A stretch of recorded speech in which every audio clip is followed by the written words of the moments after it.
Hello everyone, and welcome to my Young and Restless official.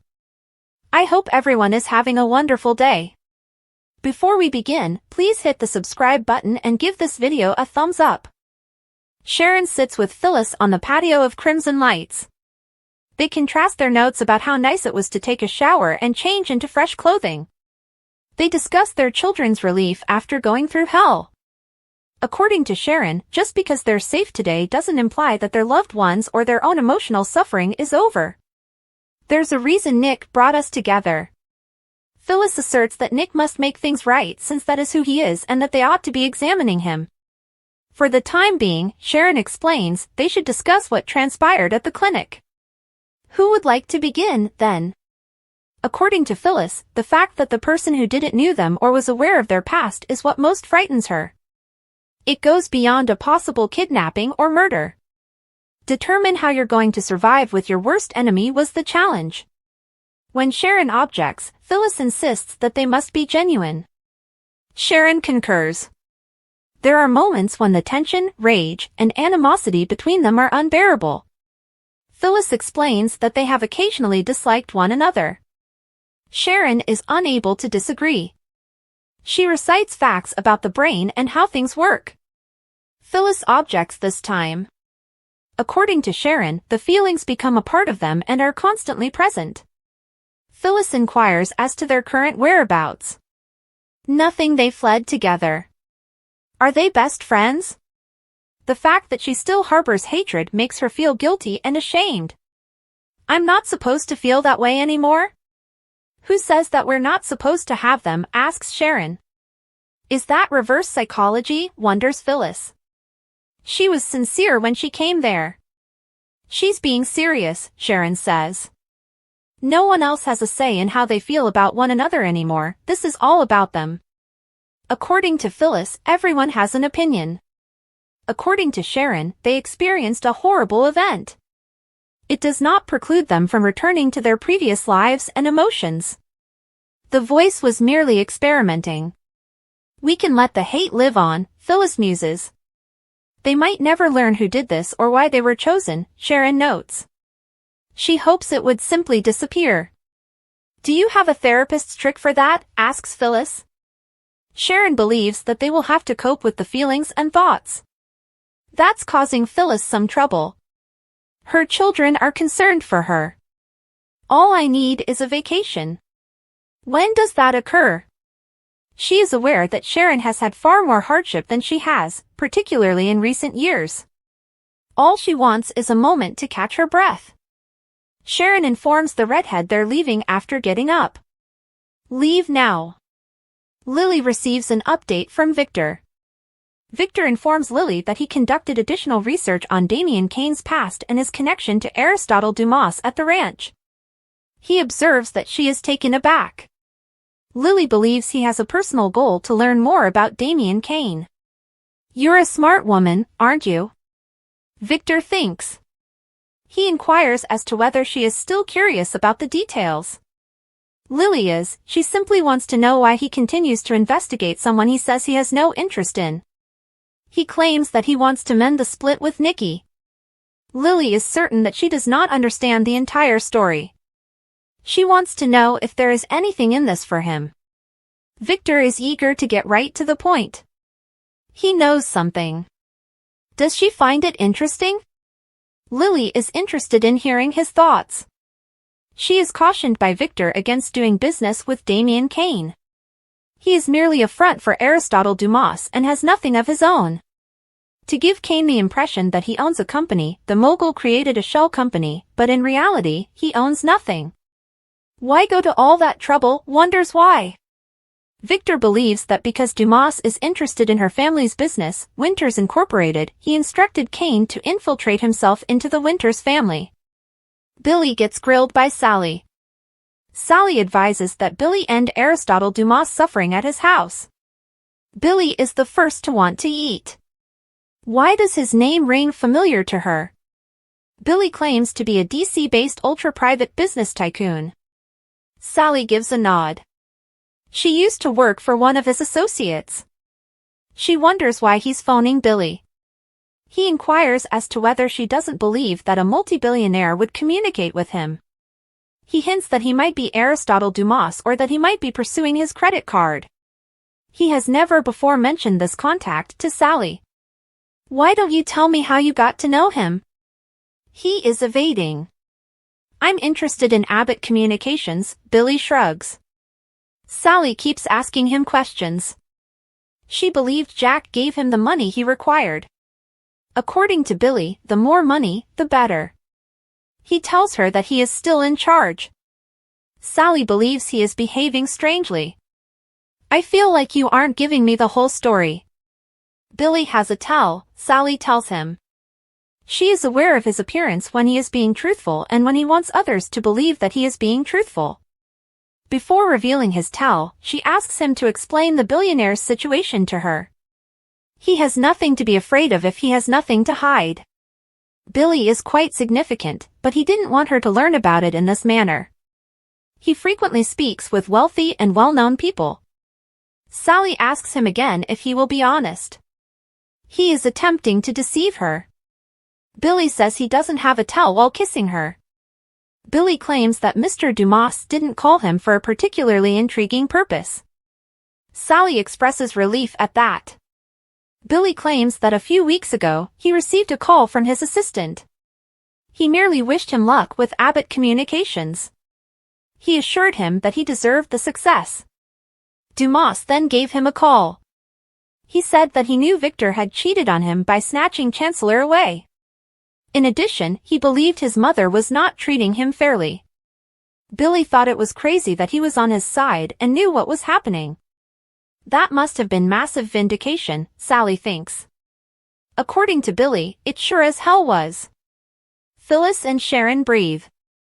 "Go ahead," Sharon says to Phyllis in the park, "you said you needed to breathe." After doing so, Phyllis informs Sharon that she is not her worst enemy. She was never. A certain insect, who will not be identified, holds that position. And let's not even talk about Diane. Sharon claims that although her resentment of Christine is long-standing, it is more direct and intimate with her. The phrase worst enemy seems appropriate to her. The injuries are severe. Phyllis shakes her head and presses her lips together. "You must adore Nick for forcing us to do this. He was the catalyst for all the hatred." Sharon believes he did it for that reason. He is beginning to feel the weight of his part in this. They have been stepmothers to each other's children and their children are half-siblings. "We're one big scratchy family," jokes Phyllis. Sharon finds it tragic that while having a lot of loved ones in common, they are intolerant of one another. They debate if they ought to return to their pre-kidnapping situation. Sharon tells Phyllis that she believes their relationship may be different today. Phyllis supported her during her battle with cancer. Life is too short. They may focus that energy on their children, their jobs, or anything else that isn't as damaging. Phyllis observes that their children would enjoy that. Sharon is prepared for a less hectic and agonizing life. And allowing hate is part of that. Phyllis gives a nod. "I enjoy my hatred. I hate it." Sharon is certain that she can harbor more resentment. Phyllis will never have the capacity to love everyone. "Heaven forbid," says Sharon, rolling her eyes. Phyllis is prepared to move on and leave their history on the clinic floor. What are we going to do? Sharon believes that consenting to try is a smart place to start. Phyllis gives a nod. What comes next? Sharon doesn't know. They can save each other from a lunatic, but they don't know how to live together, which makes Phyllis giggle. They make a formidable duo. Billy informs Sally at his residence that he and his mother failed one another. He always feels unworthy around Victor, but this time they both went too far. He has a wonderful life, therefore he won't think about it. That is what he will concentrate on. Sally inquires as to Dumas's investment intentions. Billy claims that he assured him that he would monitor the situation and that he could reach him at any time if he needed anything. It was pleasant. Sally queries why he hadn't brought it up before. All this stuff with Phyllis and everything else, shrugs Billy. Sally is delighted for him. He will achieve great success. She is Billy's strongest supporter, and he appreciates that. Go team, screams Sally. But Sally has one question: why is Dumas blowing up his phone after hours if he was only being courteous? Billy says he doesn't know. Try again, Sally advises. Perhaps he has an offer for him, Billy shrugs. Sally believes it must be something significant and entirely in his favor rather than Billy's. Nobody sacrificed themselves to become a billionaire. Billy swoons about her protecting him. He enjoys it. Sally believes that he shouldn't put his trust in Dumas. She is the one person Billy has faith in. But we don't always have to talk, you know, he says, thanking her for discussing this. They share a kiss. Lily sends Victor's horrible information about Damian. Lily questions why Winters would even be on Dumas' radar at the ranch. Victor claims to have given Damian Kane information about her and her brother. Given that they contacted him unexpectedly, Lily believes that makes sense. With the exception that Dumas forwarded this information to Damian Kane 3 months ago, Victor states. At their meeting at Crimson Lights, Lily informs Devon that he has received word from Nate. He and Damian are en route back with Amy after her successful first treatment. Lily tells her brother that they were right to be cautious of Damian and expresses relief at this news. You can't trust him. She informs Devon that Damian was aware of them prior to his arrival in the city. He was acting as though he had no knowledge of either Winters or them. Months before he arrived in town, Dumas provided him with information. Victor told me just now. Devon assumes it implies he was also aware of his relationship to Amy's illness and Nate's. Lily is unsure.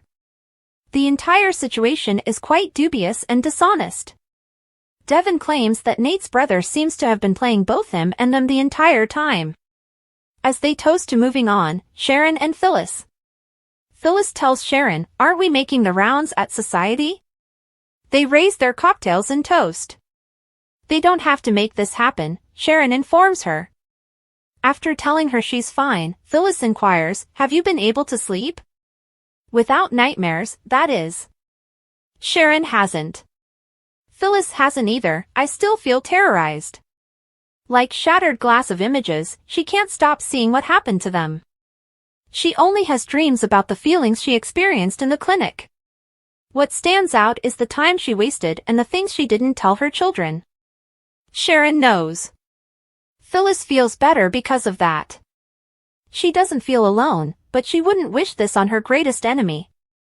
According to Sharon, it's like going over all of your previous errors as though they were all contributing factors to that particular moment. Phyllis gives a nod. It's simple to live your life without having to deal with anything. I feel stuck, even though we survived. Sharon reminds her that they must move on and that they must be together, just like they were in the clinic. Phyllis questions how they'll manage. We could always try couples therapy, jokes Sharon. They drink and clink their glasses once more. Phyllis concludes that she can no longer devote that much of her mental faculties to hatred. Does she mean toward her, wonders Sharon. Phyllis detests the fact that the insane person who locked them up will believe they were at this moment. She wonders if Sharon is prepared to stop harboring hatred as well. Yes, Sharon replies. She wishes to move on from it. Phyllis inquires as to how they approach it. Sharon believes they will work things out as they go. Baby steps, they concur, and raise their glasses once more. In his robe, he exits the bedroom at Billy's house and grabs his phone. Hey, how are you doing? He asks over the phone. I simply wanted to give you a call back. He tells the individual, who is most likely Dumas, that everything is ready for the launch. As for the quid pro quo that we talked about, if you have the quo, I have the quid.